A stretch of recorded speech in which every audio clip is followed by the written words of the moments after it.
नाजरीन, रुपया पैसा में आपको खुशामदीद कहते हैं। मैं हूं अली नासिर।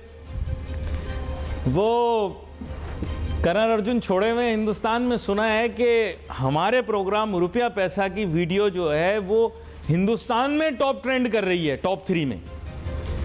और क्योंकि हम सोल्यूशन बेस्ड अप्रोच इस्तेमाल करते हैं, यानी मुल्क की मईशत के मसाइल का हल निकालने की कोशिश करते हैं, तो नाजरीन आप हैरान होंगे कि मैं एक पाकिस्तानी हूँ, मुहिब्बे वतन पाकिस्तानी हूँ, अपने मुल्क से मोहब्बत करता हूँ, यहाँ की मईशत को ठीक करने के लिए वक्तन फ़वक्तन आप लोगों को आरा भी देता हूँ, सोल्यूशन भी प्रोवाइड करता हूँ। और मैं चाहता हूँ कि इस्लामाबाद में भी बैठे लोग, और अब तो मैं खुल के बात करता हूँ कि पिंडी में भी बैठे जो हमारे लोग हैं, उनको मेरा सलाह मशवरा लेना चाहिए, क्योंकि मैं अपने मेहमानों से बहुत कुछ सीख कर आप लोगों को कुछ बताता हूँ।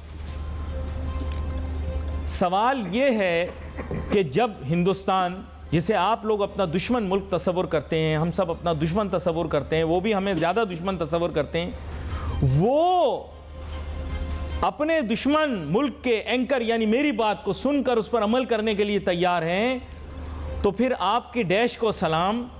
समझ गए होंगे तो मैं कहना नहीं चाह रहा कि आपके जज्बात को ठेस पहुंचेगी। आप नहीं सुन रहे। क्यों ये एटीट्यूड ऑफ जहालत है पाकिस्तान में? घर की मुर्गी दाल बराबर वाला इशू क्यों है पाकिस्तान में? जब आपको बता रहे हैं कुछ चीज़ें कि मईशत के ये मसाइल हैं, इनका हल निकालें, वो कोई मैं अपनी तरफ से नहीं बता रहा। मेरे पास यहाँ प्रोग्राम में फाजिल मेहमान तशरीफ़ लाते हैं, उनसे बहुत कुछ सीखता हूँ। इल्म व तदरीस से भी ताल्लुक़ है, कुछ किताबें भी पढ़ लेता हूँ।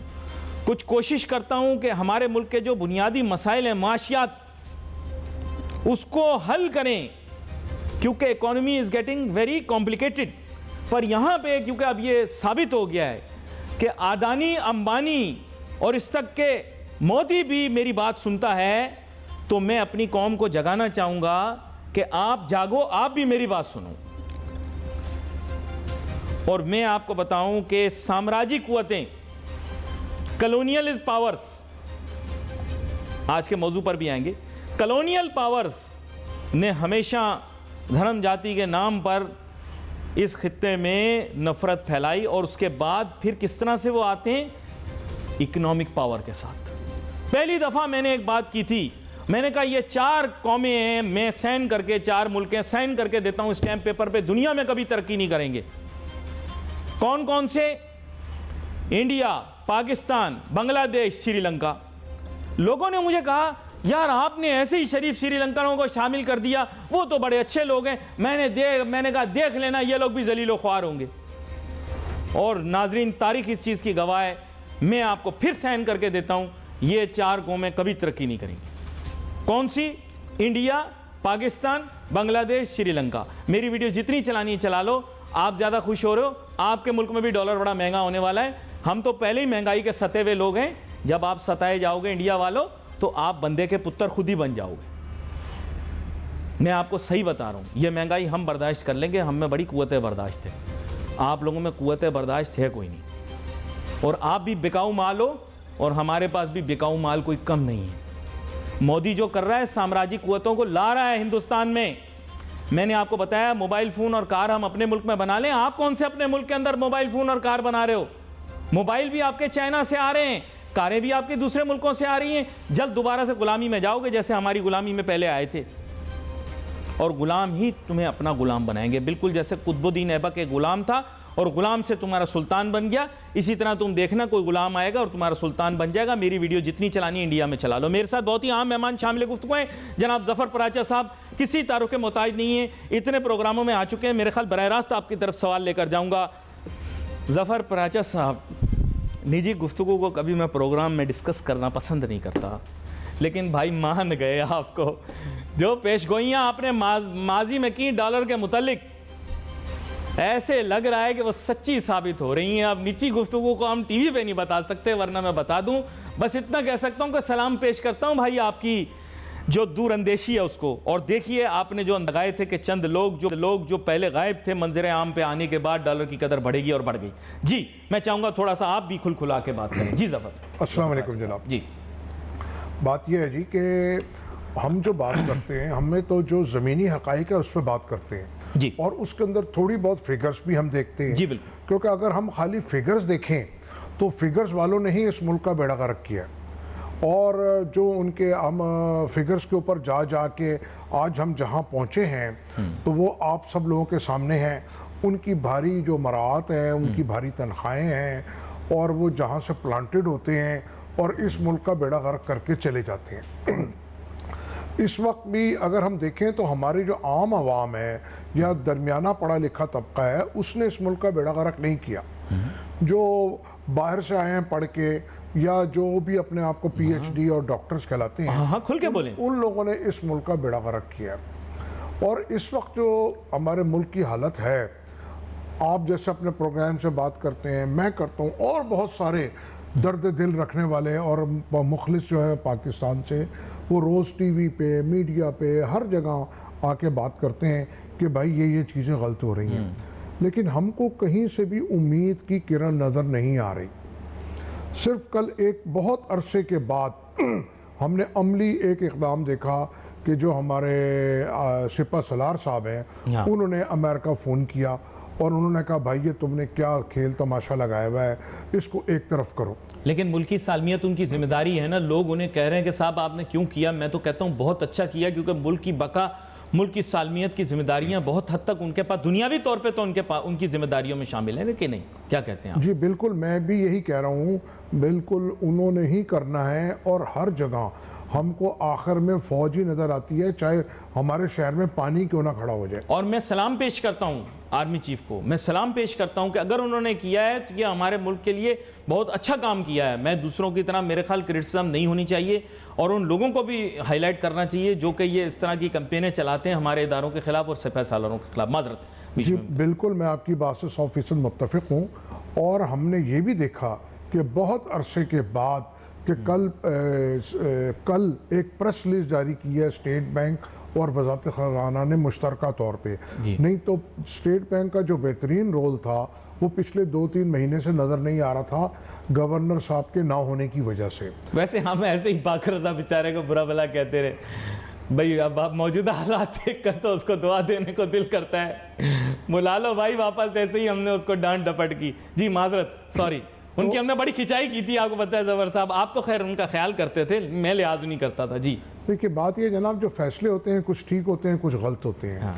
तो हर चीज़ यानी कि गलत या सही के अलावा हर फैसले का कोई नेगेटिव और पॉजिटिव पहलू ज़रूर होता है। तो वो तो जो हमारा काम है चीज़ों को बताना, और उसमें अगर कोई चीज़ें दुरुस्त हो सकती हैं तो आप जैसा करते हैं ठीक करते हैं। अच्छा, अब बात यह है कि जब कल सिपा सलार साहब ने जब कल फ़ोन किया है उनको और जो हुआ, आज हमने देखा मार्केट में बेहतरी आई है। अच्छा, डॉलर की कदर, जी डॉलर की कदर जो ब्लैक मार्केट में और हमारे यहाँ ओपन मार्केट में 250-55 रुपए की बात हो रही थी, आज 243 और 44 की बात हो रही है।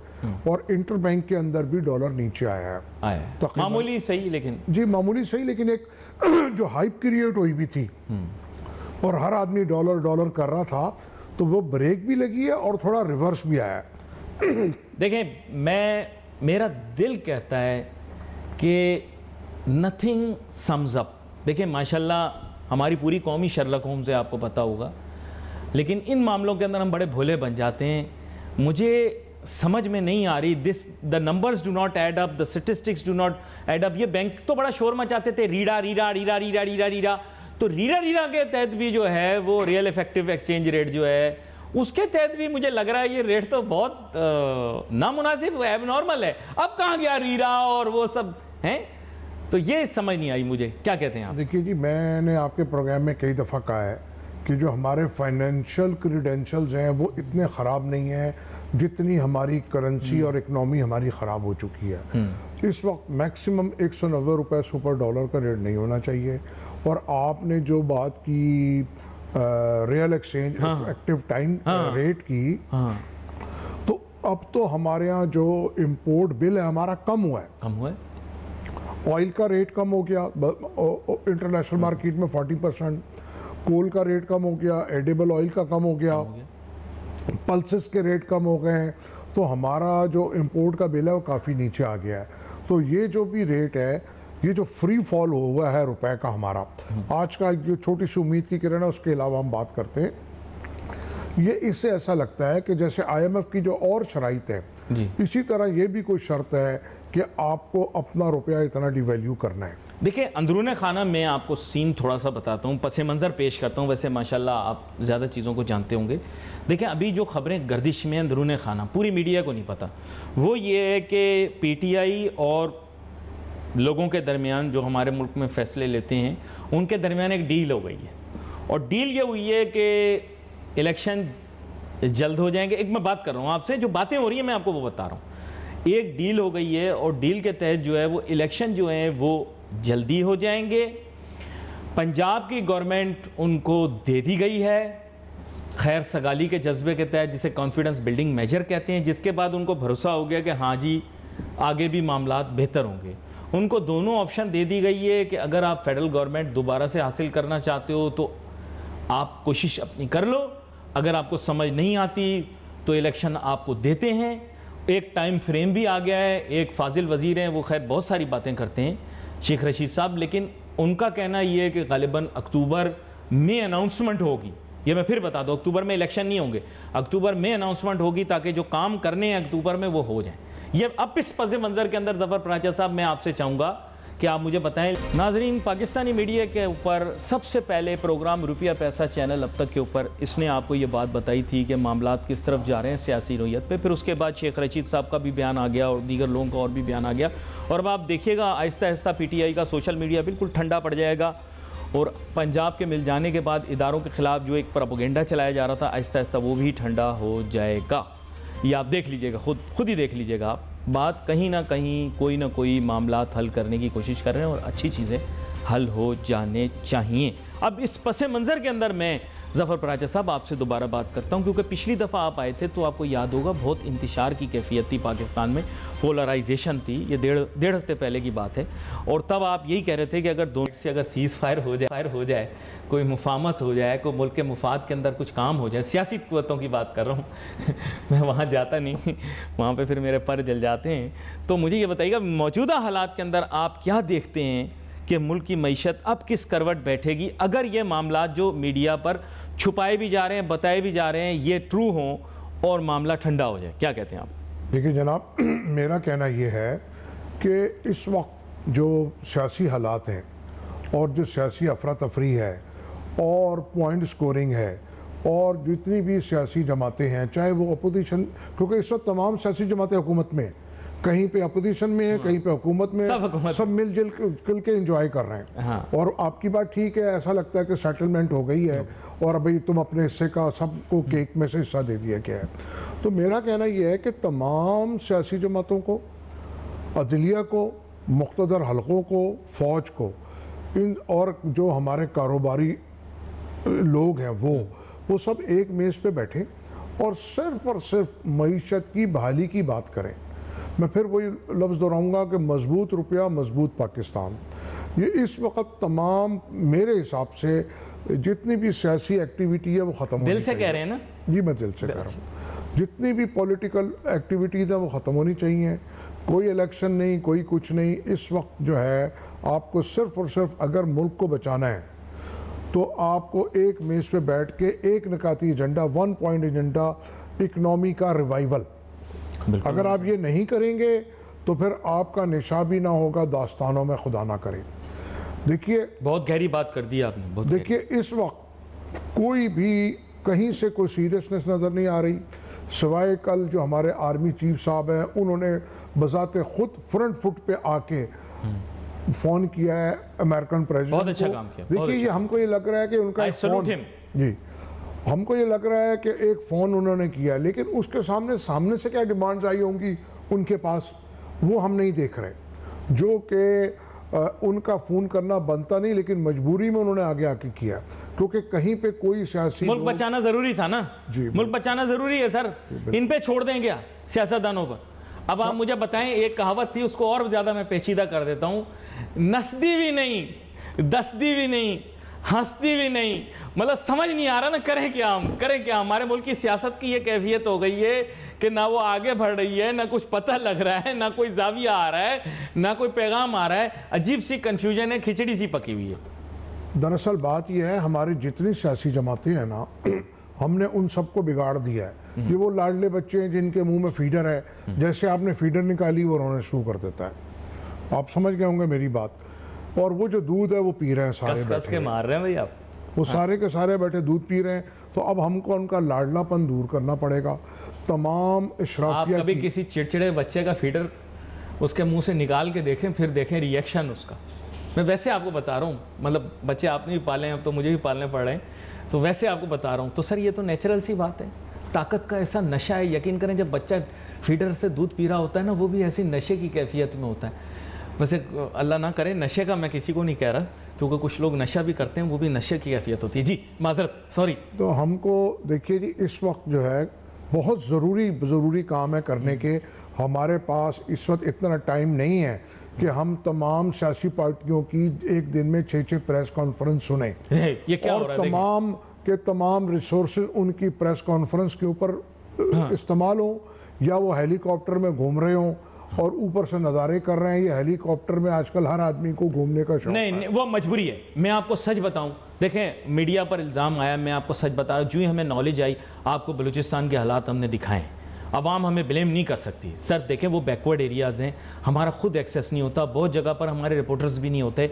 ये वो जगह फारफलंग जहाँ कुछ तसव्वुर भी नहीं कर सकता था, वहाँ इतना ज़्यादा सैलाब आया, पानी आया।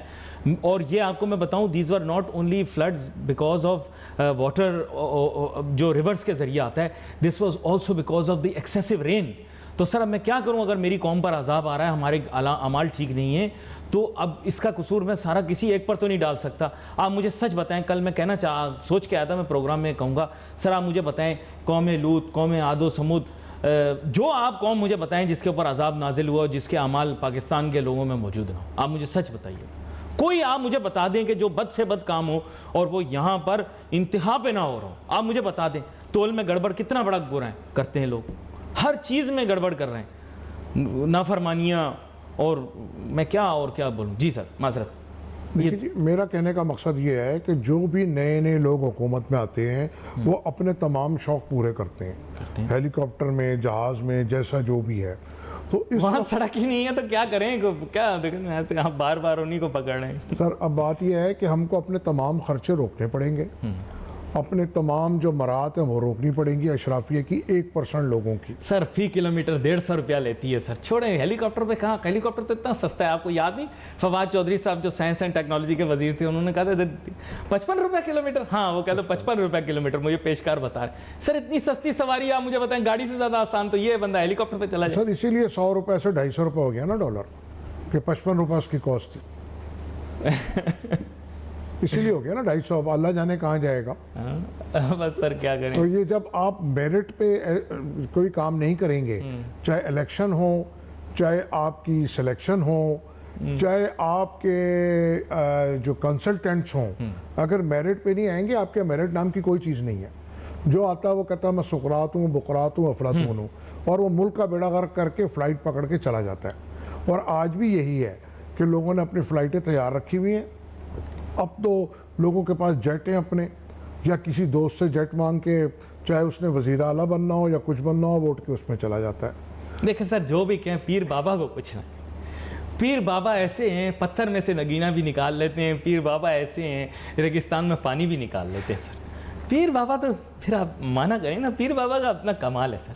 हवा में भी देखें आप उड़ते हैं पीर बाबा, और दूसरों को भी उड़ाते हैं, फाइलों को पहिए भी लगाते। मादर जी मादर, समझ तो आप गए होंगे। मैं आज आपके साथ थोड़ा सा मज़ा आ रहा है गुफ्तगू करने का। जी माजरत, मैं चंद लम्हात है मेरे पास, बस मैं शो कंक्लूड करने वाला हूँ। जी सर जैसे आपने बारिश की और सैलाब की बात की, आपकी एक बात आपके नाज़रीन को भी बताना चाहता हूँ कि इस वक्त जिसको उर्दू में कहते हैं ना आबी जारियत, वो भी इंडिया हमारे साथ कर रहा है। उसने भी पानी छोड़ दिया और मजीद छोड़ने को तैयार है।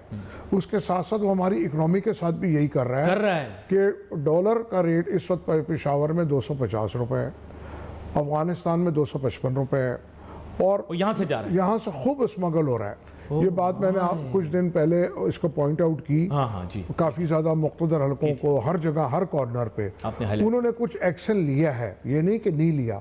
और वो एक्शन क्या लिया उनको बेहतर पता होगा। लेकिन तो सर ओपन पोरस बॉर्डर है, आप रोक कैसे सकते हैं फ्लो को? बहुत पोरस बॉर्डर। सर देखिए हमारी फोर्सेस लगी हुई हैं, अगर हम नहीं रोक सकते तो फिर हमको सर, एक लाइन ही खत्म कर देनी चाहिए। डॉलर का कमाल ये है ना सर, एक संदूकची के अंदर कितना ज़्यादा आ जाता है आपको पता है। वो एक संदूक खच्चर पे रख के वहाँ भेज दिया जाए, कौन पूछने वाला। जो हो रहा है मैं आपको बता रहा हूँ, रियलिटी में आपको खुद पता है इसी तरह काम हो रहे हैं। लेकिन सर जो भी ये काम होता है ना, ये अंडरस्टैंडिंग से होता है। अगर ऐसा होने लग पड़े तो ये जो टेक्नोलॉजी है हमारी और इतनी हमारा जो भी, I have heard you can even track it. ये कोई ऐसी बात नहीं है जहाँ ये काम हो रहा है वहाँ रोका जा सकता है। हम संदूक जाने ही क्यों दें? बात यह है ना, वो संदूक जहाँ, वो तो यही पड़ा है ना हमारे यहाँ। तो वो जो उसकी जो मोबिलाइजेशन है, मूवमेंट है, वो कोई ढकी छुपी नहीं है। मोबाइल्स हैं, हर चीज़ का ट्रैक रिकॉर्ड है। तो अगर हमारी तो उसे रोकना चाहे तो सब रुक सकता है, कोई ऐसी बात नहीं है। बड़ी अहम बात आपने की है और आज बड़ा मज़ा आया, लुत्फ़ आया आपके साथ गुफ्तगू करने का। कुछ मामलात को आगे पीछे भी करता रहा, कुछ मुस्कुराहटें भी बखेरने की कोशिश की। मुस्कुराहटों के पीछे जिस तरह के हालात इस मुल्क के हो चले आपको मैं बता नहीं सकता। लोगों के जो हालात हैं, मैं टीवी के ऊपर काश आपको बता पाता कि इस वक्त गरीब के ऊपर क्या कैफियत तारी। यहाँ पर हमारे प्रोग्राम का वक्त ख़त्म हुआ चाहता है, लेकिन इंशाल्लाह कल आपसे दोबारा मुलाकात करेंगे। कोशिश ये होगी कुछ सीपेक की राज की बातें भी आपको बताएं। We wait for your messages on Facebook. Ali Nasir हमारी टीम को जा दीजिए। अल्लाह हाफ़िज़।